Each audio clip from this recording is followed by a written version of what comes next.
We will keep the heat on this costly coalition to take the tax off, not just so that heat becomes more affordable, but food. Remember, the carbon tax is actually a tax on the food that we eat. Why? Because when you tax our farmers who produce the food, and you tax the truckers who deliver the food, well, then you tax the food itself. Let me quote the data provided to me by a major mushroom farm just south of here, about a half an hour south of Parliament Hill.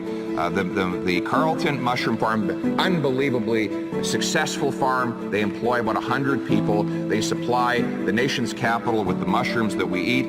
Their natural gas carbon tax bill, $9,000 for the month of July.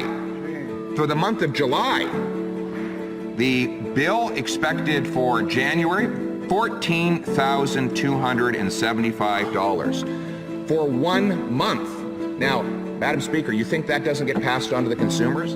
Ultimately, at the end of the day, the farmer has to pay the bill somehow. Now, ultimately, the Carleton Mushroom Farm will take a hit.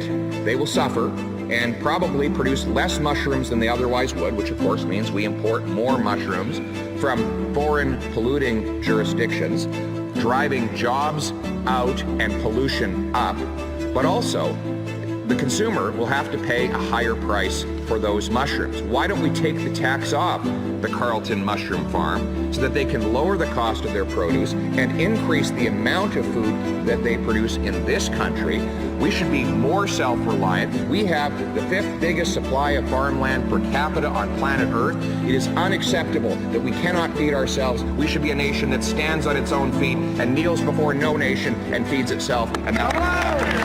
So, Mr. Speaker, Madam Speaker, I announce on the floor of the House of Commons today, the Conservative Party has launched a nationwide campaign to get the NDP Liberal Costly Coalition to wake up.